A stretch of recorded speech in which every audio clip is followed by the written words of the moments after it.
When a new government forms, there's often a surge of headlines relating to the federal budget. So I decided to make a video that explains in depth the entire process without getting too much into the dense jargon or stuffing it with political bias.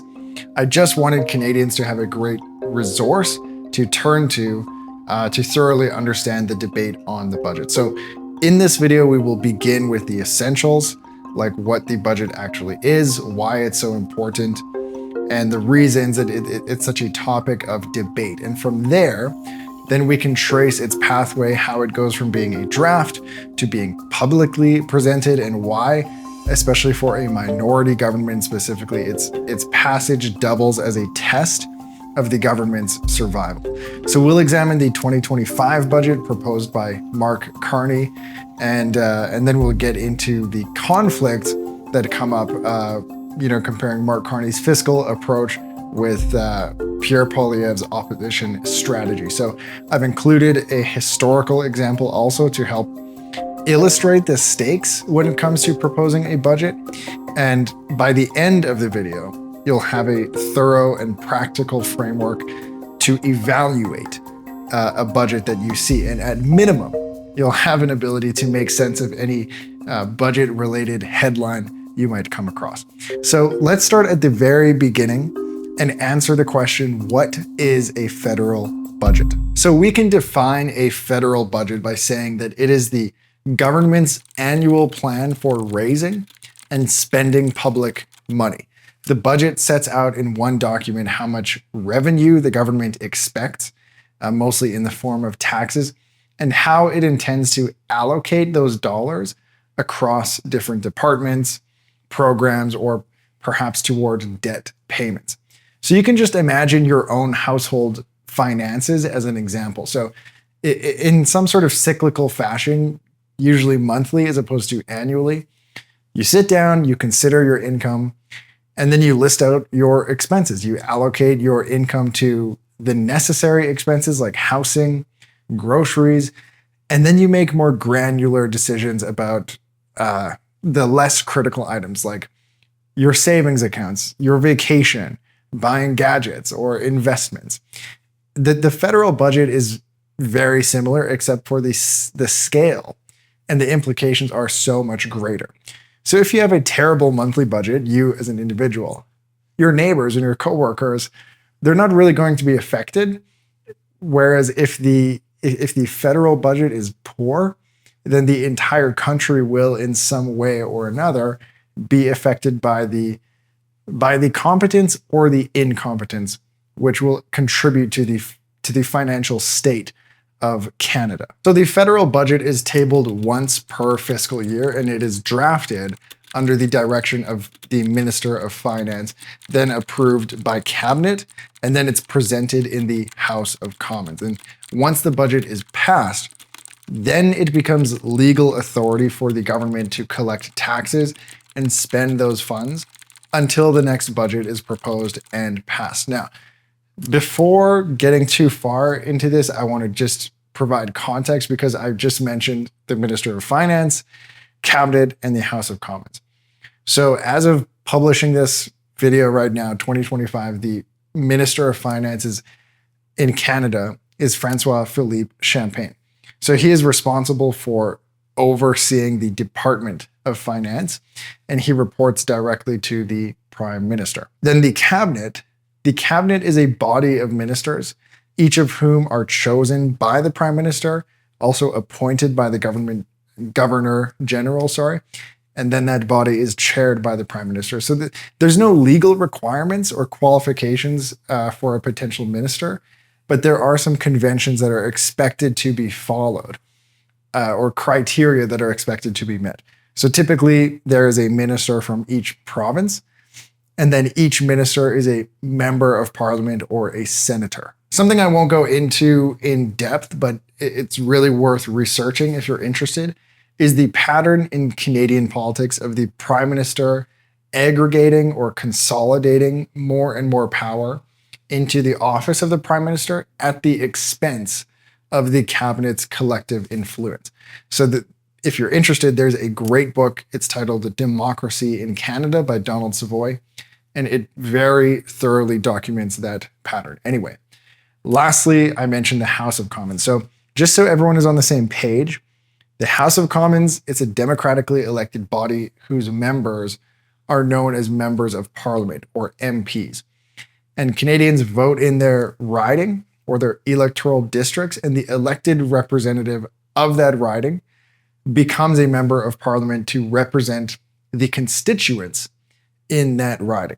And when an elected representative from a riding becomes a member of Parliament, they're said to have a seat in the House. And that might sound familiar because there was a lot of chatter in the last year about Pierre Poilievre losing his seat, that is, having lost to his competitor in his riding, in his electoral district. Now, something interesting about the layout or mapping of ridings in Canada is that each province does not have an equal amount of representatives in the House. So, for example, Ontario has over 100 members of Parliament, whereas Alberta has less than 50 in the House of Commons. And then, even more than that, Northwest Territories, the Yukon, Nunavut, they only have one each. So the representation is not equal by province. Anyway, all of that is a bit tangential, I know, but I hope you have a better understanding now of the makeup of the government bodies which the budget passes through. So the Minister of Finance, the Department of Finance, and then the Cabinet, and lastly, the House of Commons. Beyond the tables and graphs and figures and all of this in the budget is a political statement. It's indicative of the values that a government prioritizes and will prioritize. For example, a government that increases transfers to provinces for the purpose of healthcare is signaling that access to medical services is a priority. And alternatively, a government that cuts tax rates, they're signaling that business investment matters more than immediate revenue. So every single line item in the budget reflects a choice based on values, and it's generally reflective of what the leaders in power value most. And at its core, a federal budget is an indicative, it's a bit confusing, but it's indicative into a government's true priorities. And at this point in the video, you should now have a basic understanding of what is the budget, what does the budget symbolize?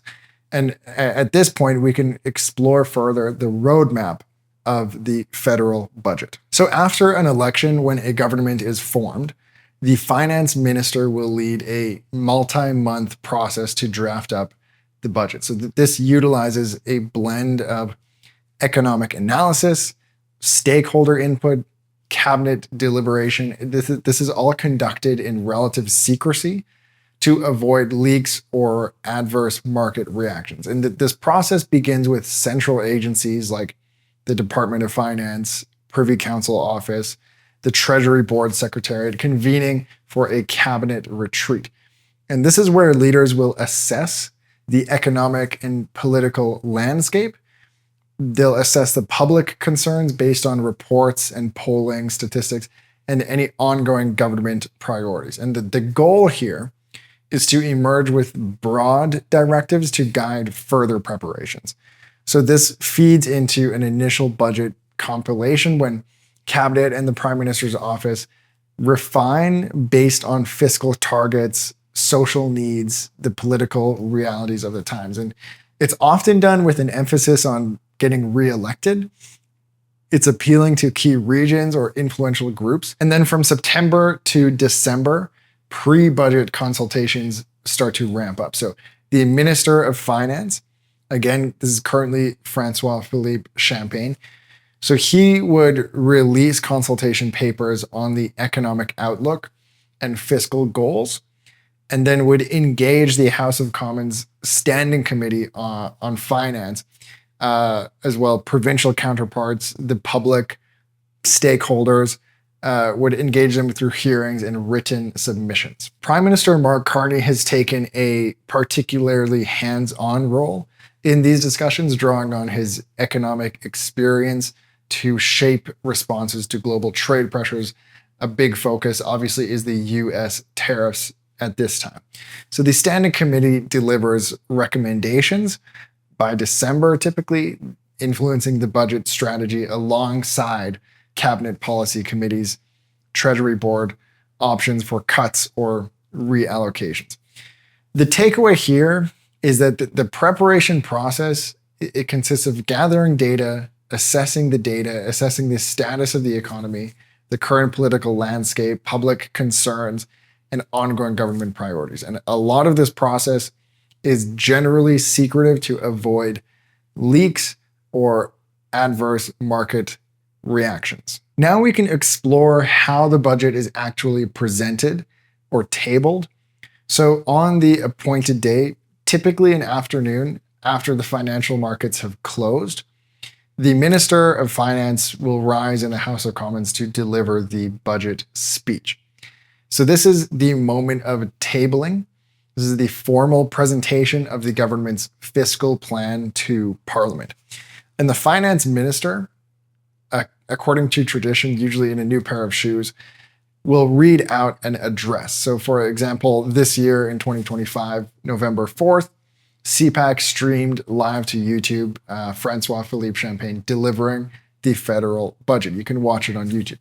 Once the presentation begins, the document becomes available to Canadians to download, to read, to journalists. They're able then to publish and comment on the document.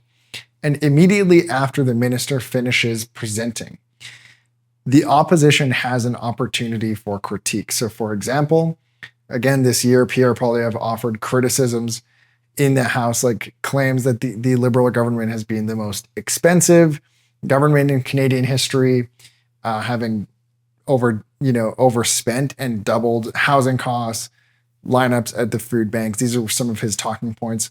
He criticized the deficit, being added this year. It was projected to be 62 billion, then it's 80 billion. These were some of his critiques. So then the opposition can make amendments. So Poilievre called for an affordable budget and notes that without these amendments, it'll be difficult to support this budget. So offers amendments to transform the policy, essentially asking the prime minister to accept the amendment. Hours afterward, independent think tanks, parliamentary budget officer, they're already commenting on this. And the actual process of tabling or proposing the budget facilitates a little bit of debate. So although I think more consequential than the debate in the House is what happens after the budget has been tabled. So let's explore now the significance of a budget. And by examining some House of Commons protocol, we'll be able to see how imperative a very strong budget, a passed budget is to a government, and especially a minority government. So it's important to remember that in Canada's parliamentary system, the government derives its legitimacy from the confidence of the House of Commons. This principle means that the Prime Minister and Cabinet, they can only govern as long as a majority of MPs support them on key matters. So the federal budget ranks among the most critical. It's definitely categorized as a key matter, and it's titled a matter of confidence because it embodies the government, their outlook, economically speaking, their spending priorities, their policy as identified through financial plans. So for this reason, a lack of confidence in the budget, a lack of support is recognized as synonymous with a lack of confidence in the party that is forming government at that time. So it means if the House rejects the budget through a vote against it or passing an amendment to oppose it, then the opposition can table a formal motion of no confidence. And the motion would declare that the House has lost faith or confidence in the Prime Minister and Cabinet, and it would be voted on. And if it's successful, meaning that a majority of members have agreed via vote that yes, we've lost confidence in the party, then the Prime Minister is obligated to resign or request the Governor General to dissolve Parliament, which in turn would typically trigger an election. So the Governor General, this is by convention, they will grant the dissolution unless, this is the exception, unless there's extraordinary circumstances. What I mean by that is if there's another viable alternative government ready to form, then the Governor General might just appoint that party to form government, and they would form government not through an election, but just by the Governor General's appointment. So the mechanism is designed to ensure accountability.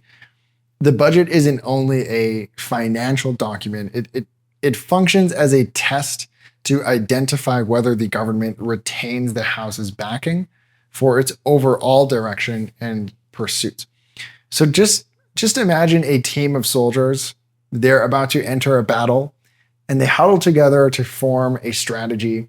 And if the strategy isn't agreed upon, then a new strategist needs to step forward and propose something that everybody can agree on before the team enters the battle. So in majority governments, getting that strategy passed is way easier because the party which forms government will have a majority of seats in the House and they'll ensure a victory. In a minority government, it's a little bit different. It depends more on negotiation, concessions, appealing to the opposition parties. So the takeaway here is that although a party and a party leader win by winning votes, yes, the legitimacy of their government is determined by whether or not they have confidence in the House. Without confidence, the government falls. The budget is categorized as a confidence matter. So I just want to make this clear. I'll reiterate. If the House doesn't have confidence in the budget, they don't have confidence in the party that is forming government, and the party falls or the House is dissolved. Now, because of this mechanism of confidence, budgets in minority governments, they're often flashpoints that can topple governments. And there's no event in Canadian history that captures this better than the 2008-2009 parliamentary dispute under Prime Minister Stephen Harper. This is where a routine fiscal update, not a full budget presentation, just a routine update, ignited a crisis that nearly toppled Harper's minority government only 6 weeks after the October 2008 federal election. So on November 27th, 2008, Finance Minister Jim Flaherty tabled the government's economic and fiscal statement in the House of Commons. And amid this brewing global financial crisis, it offered no new stimulus spending. It was proposing austerity measures like $400 million in cuts to political parties and advocacy groups, a temporary suspension of federal civil servants' rights to strike, as well a potential sale of Crown Corporation assets to raise funds, and then the elimination of the per vote subsidy for political parties worth $30 million annually. On top of that, it quietly suspended pay equity settlements for women in the public service, which this was a move which opposition parties decried as an assault on workers' rights and democratic funding at a time when bold action was needed. So the opposition, holding a combined majority of seats, erupted, and the Conservatives were criticized by their opposition parties for being irresponsible and for attacking democracy and all this. And by November 28, Harper withdrew the most incendiary provisions, the strike ban and party subsidy cuts in order to buy time, although the damage had already been done in hindsight. Then the opposition announced plans for a non-confidence motion on December 8th, so framing the fiscal update as a failure of confidence in the government's economic stewardship. So in rapid escalation, the Liberals and NDP signed a formal coalition accord on November 29th, pledging to form a minority government with Dion as prime minister until the Liberal Leadership Convention in May of 2009. So this was a shared cabinet of 24 ministers, 17 Liberals, 6 NDP. and then support from Bloc Québécois on confidence votes in exchange for input on Quebec-focused policies. And this united front is also backed by an independent MP. It commanded enough votes to oust Harper and install the coalition without an election. And the Conservatives countered with leaked recordings of an NDP conference call suggesting pre-arranged talks with the Bloc. And they were accusing the opposition of undemocratic backroom dealing with separatists that undermined national unity. So at any rate, Harper was faced with imminent defeat, and he requested a prorogation of Parliament on December 4th, 2008, and the Governor General granted it. The House was shut down until January 26, 2009, on the condition of an early reconvene and prompt budget tabling. So this pause, the prorogation, allowed the Liberals to fracture internally. Dion resigned through leadership turmoil. His successor, Ignatieff, distance kind of from the party coalition. By mid-December, it just fell apart. And when Parliament resumed, Harper unveiled a revised budget, and it was packed with stimulus, over a 2-year period, infrastructure investment, auto sector aid. So he was directly addressing opposition demands. Now, Ignatieff, then the Liberal leader, supported that budget on January 28th with just a minor amendment for spending accountability reports. And it completely diffused the crisis and the impending coalition. It was like a holiday dinner that couldn't agree on the menu. And Harper's tough times plan alienated the opposition parties, and they were going to walk out on him unless these amendments were made. Harper made those amendments. He revised the budget, and it ended up being supported, and he kind of saved his butt. So after examining past governments, we can realize that the question of what happens if the budget doesn't pass, it's not hypothetical. It doesn't always, the budget doesn't always receive approval, and it can force snap elections or policy U-turns. It can shut down Parliament. It has all these implications. And the opposition's going to exploit at every chance they can get to chip away power from the ruling party.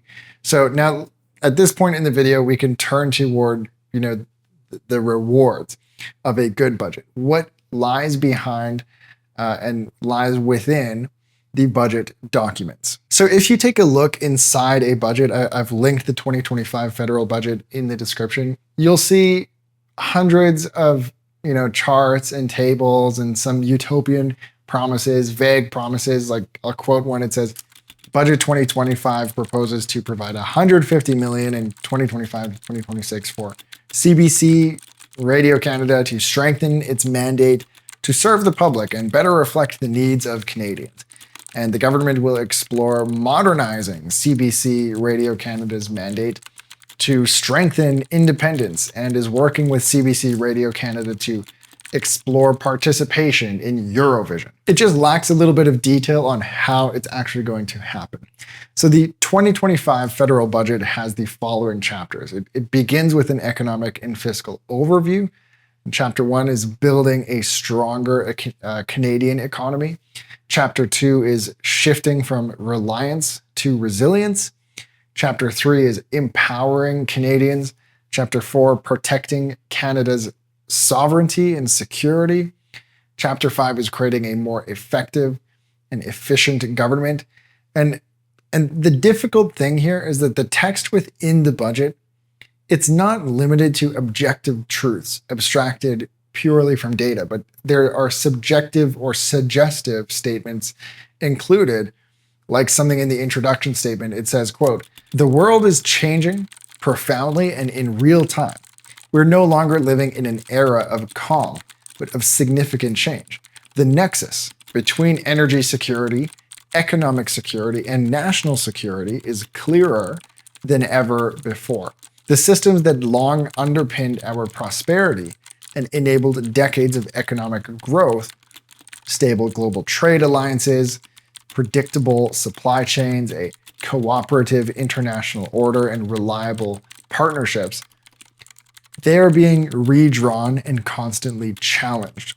What we are contending with is not a transition, it's a generational shift, one that challenges our assumptions, tests our institutions, and demands a fundamentally different response. Not one of caution, but of courage. Not one of passive stewardship, but of active, ambitious nation building. This is the context for Budget 2025. So that quote, it sounds nice, but you can see that there's some subjective or opinionated language within that quote. Another quote, it says, 75% of actions are responses to global economic shifts, 36% to bringing down costs for Canadians, 42% to protecting our sovereignty. So there are plenty of charts and graphs and displays of data, but the difficult thing is to know what data is important and objective and indicative of results. So this leads us into the last thing I want to talk about in this video, which is how can you evaluate a budget? Because everything in the budget sounds nice, it looks nice, there's all these campaign promises, but how can we objectively evaluate a budget? Well, it's important to remember that a budget is only as good as the real world outcomes it produces. So although you've got flashy and attractive promises, campaign promises, and they're stated in the introductory chapters of the budget, they sound nice. They don't hold weight when it comes to evaluation. So to truly evaluate a budget or any economic policy, what is needed is a set of durable principles which cut through the fluff and focus on incentives and second and third order consequences, long-term effects for actual Canadians. So first, you can think of sustainability. This is something to consider. Does the budget balance debt and growth? The debt to GDP ratio over a 5-year horizon, that's a good indicator. A rising ratio is indicative of future tax hikes or cuts to services. So these are the kinds of things you want to look at. Is this thing sustainable over time? Another thing you might want to consider is whether or not new spending is funded by revenue growth or by borrowing. So the mid-1990s, these kind of austerity budgets under Jean Chrétien and Paul Martin, they lowered the deficit and enabled interest rates and rising median incomes through the early 2000s. Another great metric to look at is equality. So which group does the budget benefit and which group is expensed? So does the budget provide short-term benefits like rebates and stimulus and cause future inflation? Or does the budget invest in more sustainable improvements like skills training, technological advancement, things that will be longer lasting and for a greater group of people? And another metric is adaptability. Is the budget refined for a very specific set of circumstances which are liable to change? Or is the budget adaptable to a wide range of economic scenarios? So for example, something that the current government under Mark Carney has capitalized on in the election, and I think in the budget as well, is this heavy emphasis on this trade situation between Canada and America, between Trump and Mark Carney, and this fractured trade relationship, this kind of changing world order. Now you have to question and say, is this now going to be the state of the world, or is this just a phase? That's what I mean by sustainability, but also this idea of adaptability. Can the budget adapt to different economic circumstances? Now, of course, there's no such thing as a perfect budget, but there are patterns throughout history that can give us clues to outcomes. So for example, if you observe an increase in money supply or promises to increase money supply, something like that, initiatives, stimulus initiatives, all these kind of rebates, well, it's a pretty trustworthy indicator of future inflation. And if you're interested in understanding inflation and inflation-related concepts like purchasing power, money supply, what are the causes of inflation in general, I encourage you to watch a video I published on inflation. I'll link it in this video. I'll make sure it's in the description for you to watch. So just a quick recap for anyone taking notes or needing a bit of a reminder. Let's just go through what we learned. What is the federal budget? It's the annual financial plan proposed by the federal government, specifically the finance minister. It outlines the expected revenue, the spending, projections. It's more than just numbers on a page. It's an indicator of what the party tabling the budget, what that party values. It's an indicator of their strategy that they will enact. The budget is made months before being tabled. The process includes collecting data, statistics, then tabling the budget in the House, delivering the speech, and then, very important, having the budget pass in Parliament. And it's synonymous to a confidence vote. It's a confidence matter.